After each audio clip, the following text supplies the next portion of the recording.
Okay, Beth, we're going to interrupt you, I'm afraid. Lindsay Hoyle is speaking in the Commons. In this country. That is why I have suspended the formal business of the House in order to hear the President's address.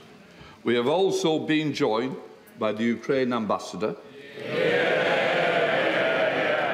President Zelensky, we have watched the situation unfold in your country with increasing concern, but also with increasing admiration for the courage, the fortitude displayed by you and your fellow Ukrainians. Mr. President, you are welcome to address members of the House of Commons and the Lords. You now have the floor. President.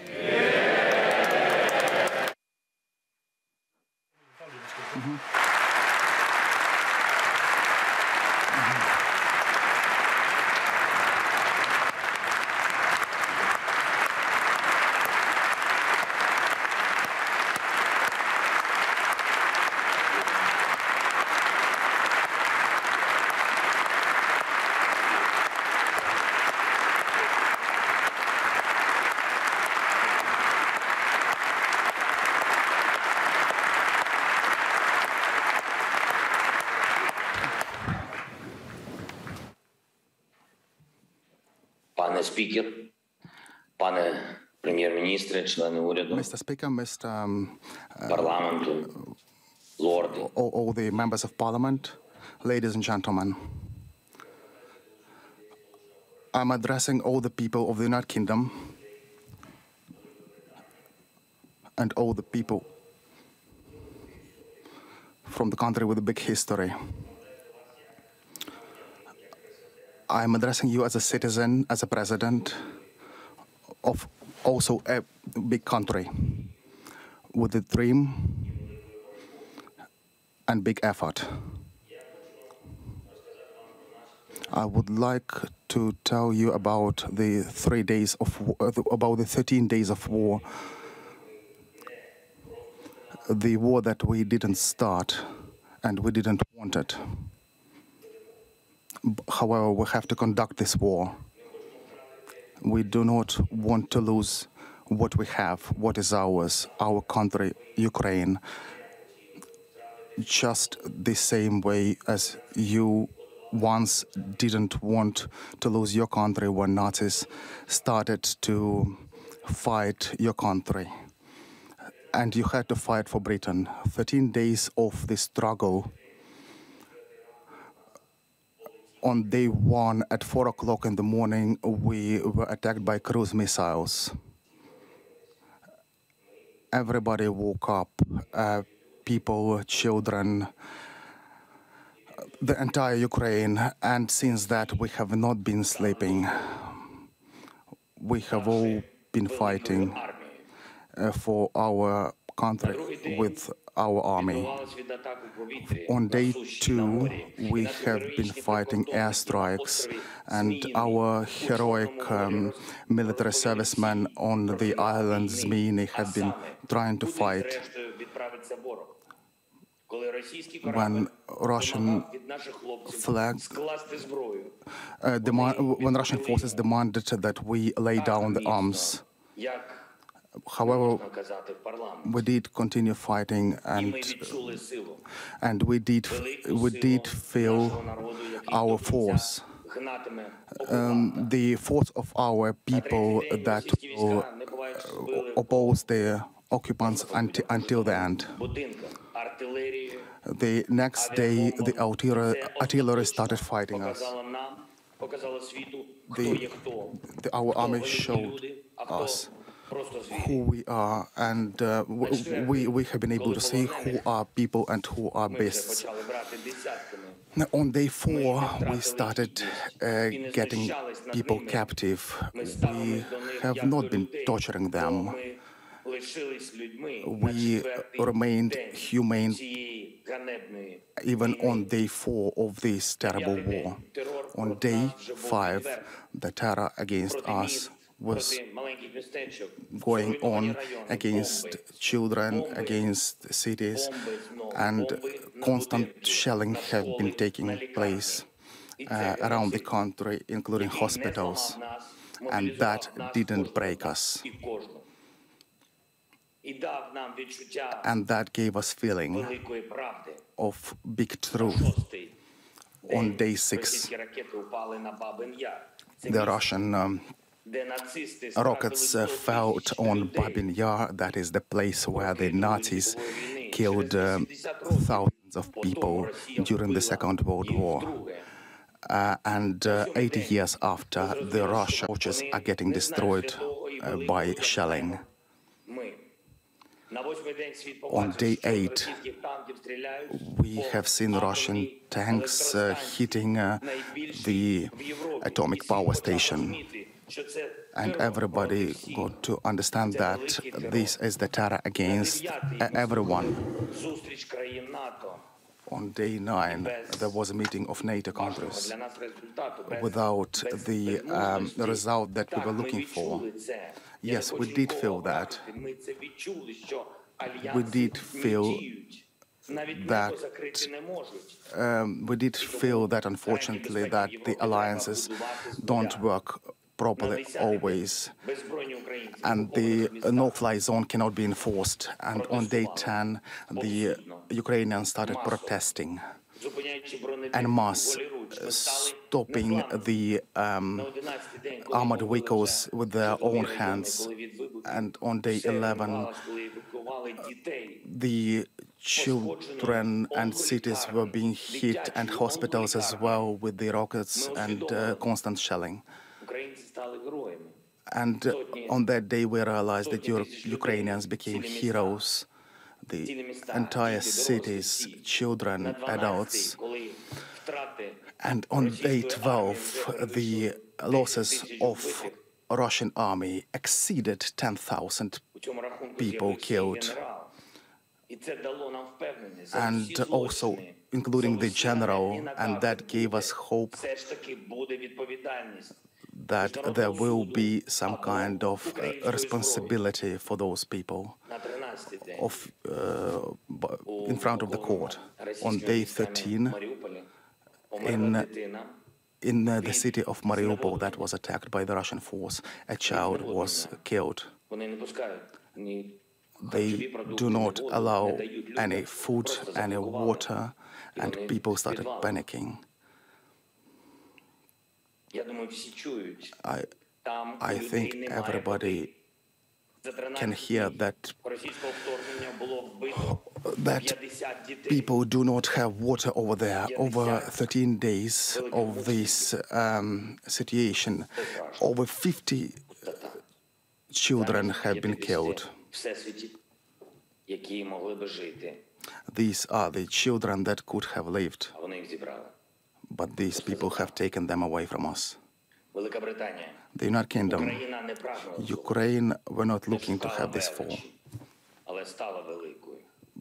The Ukraine have not been looking to become big, but they have become big over the days of this war. We are the country that are saving people despite having to fight one of the biggest armies in the world. We have to fight the helicopters, rockets. The question for us now is to be or not to be. You all know this Shakespearean question. For 13 days, this question could have been asked, but now I can give you a definitive answer. It's definitely yes to be. And I would like to remind you the words that the United Kingdom have already heard, which are important again. We will not give up, and we will not lose. We will fight till the end, at sea, in the air. We will continue fighting for our land, whatever the cost. We will fight in the forests, in the fields, on the shores, in the streets. I would like to add that we will fight on the banks of different rivers like Dnieper, and we are looking for your help, for the help of the civilized countries. We are thankful for this help, and I'm very grateful to you, Boris. Please increase the pressure of sanctions against this country, and please recognize this country as a terrorist state. And please make sure that our Ukrainian skies are safe. Please make sure that you do what needs to be done and what is stipulated by the greatness of your country. Best of all to Ukraine and to the United Kingdom.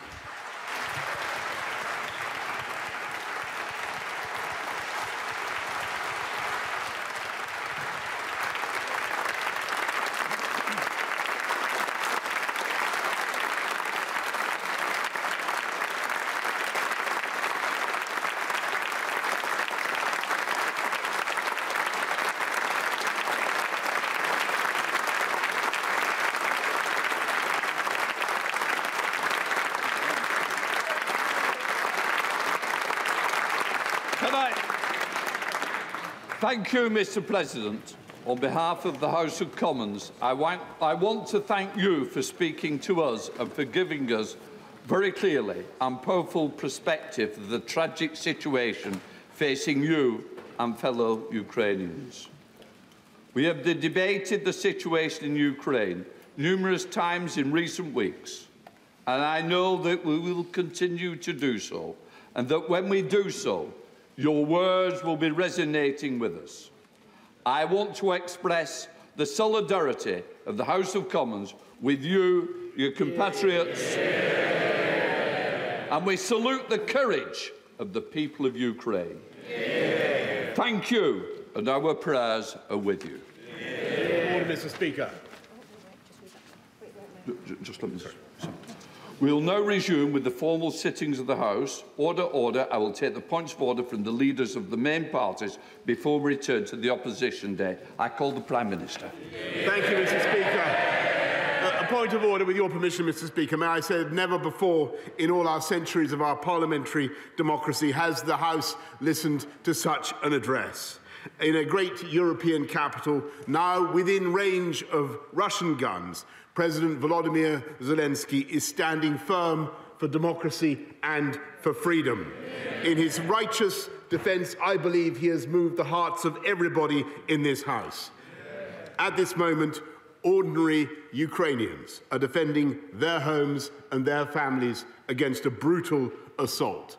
And they are, by their actions, inspiring millions by their courage and their devotion. And I think today, one of the proudest boasts in the free world is Ya Ukrainets. I am a Ukrainian. So this is a moment for us to put our political differences aside, Mr. Speaker. And I know I speak for the whole House when I say that Britain and our allies are determined to press on with supplying our Ukrainian friends with the weapons they need to defend their homeland as they deserve.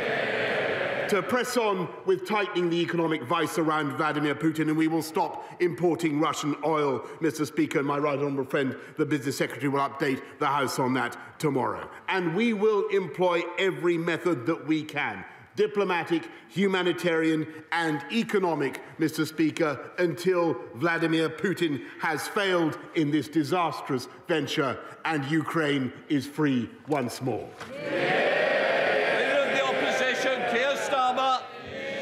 On a point of order, Mr. Speaker, every one of us has been moved by the bravery, the resolve and the leadership of President Zelensky. Invading troops marched through his streets. Shells rained down on his people and assassins seek his life. No one would have blamed him for fleeing. But instead, he has stayed in Kyiv to lead the Ukrainian people and to fight. He's reminded us that our freedom and our democracy are invaluable. He's prompted the world into action where too often we've let Putin have his way. He's inspired the Ukrainian people to resist and frustrated the Russian war machine. He has shown his strength, and we must show him and the Ukrainian people our commitment and our support.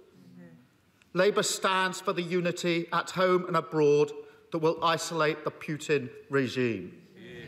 Labour stands for the toughest sanctions that will cripple the Russian state.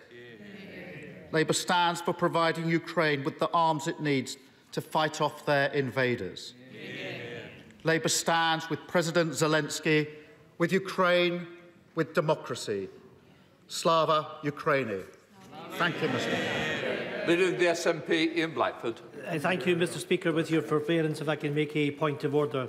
President Zelensky, we salute you. We stand with the people of Ukraine on the basis of the act of aggression, on the act of war of Putin. We must do all that we can to send support to Ukraine, to send the weapons that they need to defend themselves, to make sure that we sanction the regime in Moscow, that we deliver the clearest message to President Putin, that this will end in failure for him, that he will face justice at the International Court. We must stand in this House, throughout these islands, throughout the Western world, in defence of democracy, in defence of sovereignty. Peace, justice, and the sovereignty of Ukraine must prevail. Let's make sure that we stand with our friends. We stand against those that have been bombed. We make sure that those that need our support, that need our sanctuary, will find a welcoming hand in these islands. Mr. President, we thank you. We salute you. Slavia Ukraine. Ed Davey. Point of order, Mr. Speaker. Hearing the words of President Zelensky should embolden us all. They serve as a reminder of all that we stand for, of all which so many Ukrainians are so bravely fighting for, a bravery exemplified by President Zelensky himself. That we should never take for granted our values of democracy, of freedom, and of our security. And though we in this House may disagree on many things, we stand together for those values, and together we stand together with the Ukrainian people. Mr. Speaker, it is right that we strengthen our support for Ukraine with military aid, with toughest of sanctions. And it's in that support that we should also recognise the people of Ukraine and indeed President Zelensky. I'm sure the whole House would agree that President Zelensky should be granted one of our nation's highest honours, an honorary knighthood. And I look forward to the day when we welcome back to this House President Zelensky in person. Sir Geoffrey Donaldson. Thank you, Mr. Speaker. On a point of order, we commend President Zelensky and the people of Ukraine, and we stand with them in this their time of strife. But our response will not be judged by the volume or strength of our applause for President Zelensky. It will be judged by the volume and strength of our response to his request for help, for practical military support, and for humanitarian assistance for the people of Ukraine. We pray for their success. We dare not let them down. Can I also like to thank the staff and the contractors for making this happen? Well, there we are. We've just witnessed a remarkable event in the House of Commons, an unprecedented event in the House of Commons. President Zelensky of Ukraine getting a standing ovation before he had even said a word. When he did speak, he said, "I would like to tell you about the war we didn't start and didn't want," and he likened it to Britain's fight in the Second World War. He gave a day-by-day account then of the invasion, saying they had faced missiles and airstrikes, but his forces were resisting. He talked about the sieges of the cities where civilians are still suffering as we speak. And he said the question now is to be or not to be. And he said it will be to be. He said we will not give up. We will not end this with failure. We will fight, he said, to the end. And he invoked really a kind of Churchillian spirit in the speech. And to Boris Johnson, he said, please increase sanctions and recognise it as a terrorist state, talking about Russia. And then Boris Johnson said the House had never heard such an address as this. He said Britain and our allies will press on with delivering weapons, press on with sanctions, and with every method we can make to make sure Putin fails. Well, our political editor, Beth Rigby, was listening to all that. And Beth, an extraordinary event in the House of Commons. It really was, Mark. It was a very moving moment. MPs on their feet, the applause, I could hear it outside the chamber. It was deafening, and President Zelensky there, as you were summing up, with such dignity and courage, going through these 13 days of war, as you said, a war that the Ukrainians did not want. And there was echoes of Churchill in that address, as he said, we will not give up, we will not lose. We will fight in the forests, the fields, on the shores, in the streets. And then a plea to allies, to the UK government, to other G7 countries and, of course, NATO. He said, we're looking for help of civilised countries. He said, I'm grateful to Boris. And he said, please increase sanctions and recognise this country as a terrorist state and make sure our skies are safe. So much in that address. But look, I am joined now by former Defence Secretary Dr. Liam Fox. Let me ask him what he thought of the address. We're just trying to get the mics going. Let me move that for you, Liam. I'll go over here. Sorry, we just do this on the hop. Liam Fox, that was quite a moment. Have you seen anything like it in your lifetime? How did it fit? How did it feel in the Commons? I thought it was a tremendously dignified performance by the President, very courageous, as you say, setting out the impact that the war has had on the people of Ukraine, but also asking the free world to continue their support, to continue helping, not just with the supply of weapons that they need to fight off the atrocities of the Russians, but also tightening the sanctions. And I think perhaps the most moving thing was he said, in a reference to the existential nature of this war, he said, to quote Shakespeare, we have to choose as a country to be or not to be, and we choose to be. He said we choose to be. He said we will not give up. He said we will win. But do you honestly think that the Ukrainians, with all the heart that they have, can win this war without direct military intervention from NATO? Yes. And I think that people are underestimating to some extent the actions that the whole world has taken against Russia. When you get countries like Switzerland giving up their neutrality to put sanctions on Russia, you get an idea of how united the international response has been, and the potentially crippling action taken against the Russian central bank will produce real economic hardship in Russia very quickly. And I think that ultimately Putin has to decide, is this about his ego, about his view of history, his reclamation of the Soviet Empire, and is he willing to see not only death and destruction in Ukraine, but potential appalling hardship and the destruction of his own economy at home? I mean, what sort of madness is this? And Dr. Fox, just in that statement, President Zelensky again made a plea, please keep our skies safe, the no-fly zone. You were a former Defence Secretary, you are a foreign policy expert. What's your view of that request? Well, you couldn't have a no-fly zone unless you had created a permissive environment. In other words, we would have to bomb any Russian anti-aircraft facilities to make sure our pilots were safe. That would bring us into direct conflict with Russia. If people want a war, that's the way to go about it.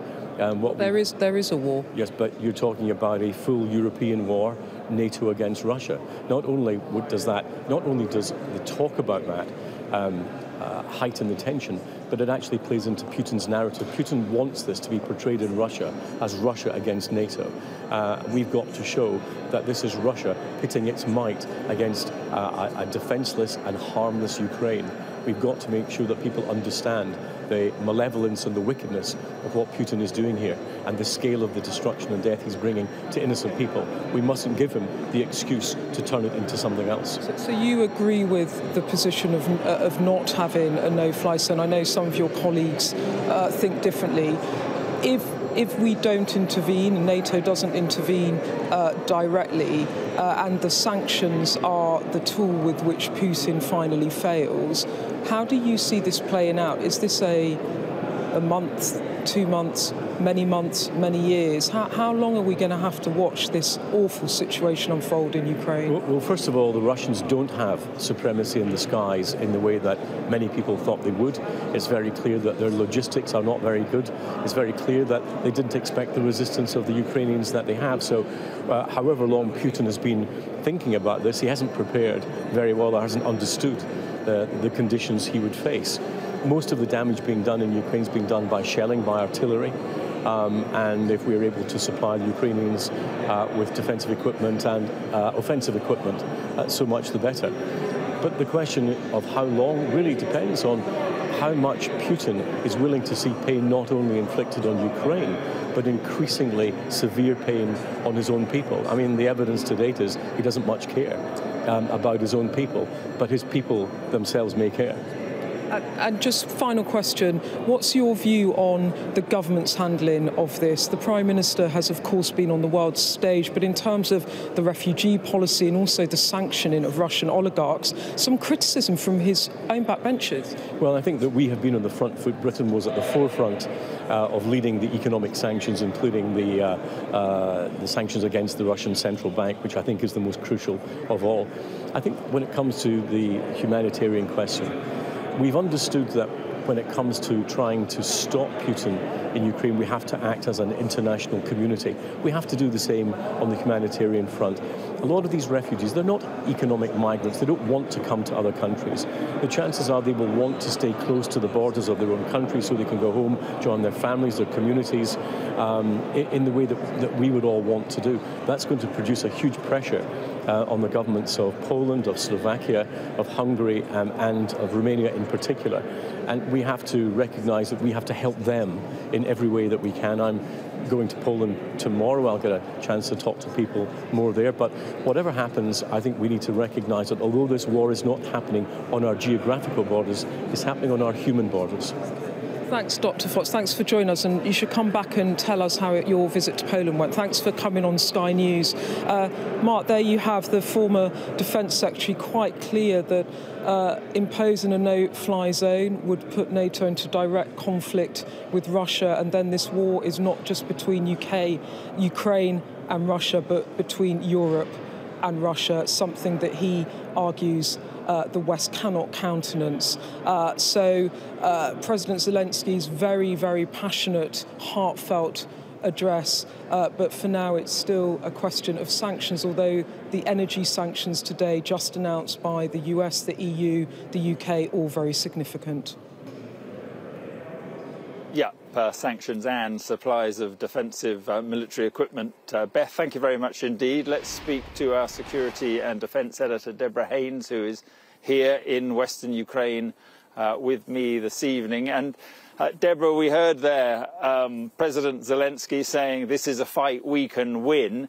What is the reality on the ground militarily this evening as we speak?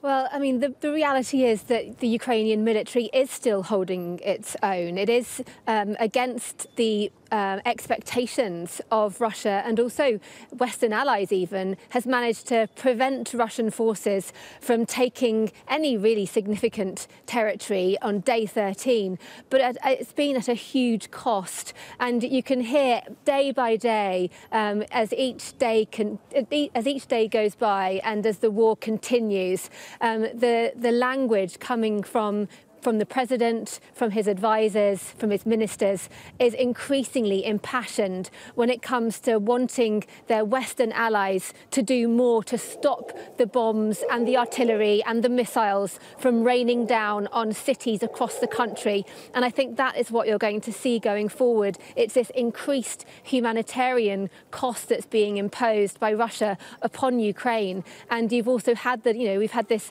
very small humanitarian corridor opening up for one city today in the northeast, the city of Sumy, but in cities like Mariupol in the southeast, an attempt for a humanitarian corridor there stopped because of shelling. And when that happens, you've got people there literally running out of food, water, medical supplies. It's desperate. But in terms of the actual battle, the military side of things, the Ukrainian armed forces have managed to deal significant losses on the Russian side. I mean, the president in his address there, he talked about there being more than 10,000 Russian military personnel killed. That's a Ukrainian tally, and we haven't heard what the Russian side says in terms of the latest number of Russians killed. But there's a definite fact that Russia is suffering a huge loss. But as that happens, they are ramping up the level of force that they're using against Ukraine, and that is when the civilian toll increases. And also the ability for Ukraine's military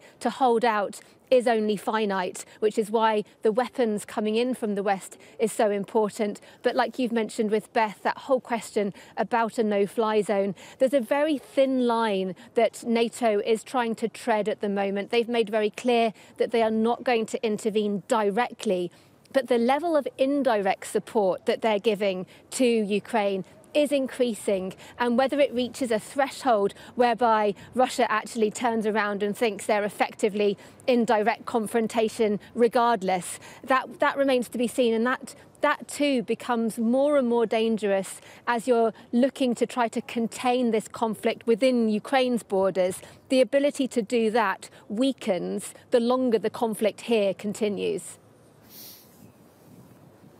OK, Deborah, thank you very much indeed. And just before President Zelensky spoke, we were talking to a family in Kiev, Vladimir Ariev, a politician in Kiev, also his daughter Yarina, who is with her husband, Sviatoslav, who, well, they just got married a few days ago, right at the beginning of this war, and have both signed up to help the volunteer Defence Force. A quick word. We had a quick word with you before.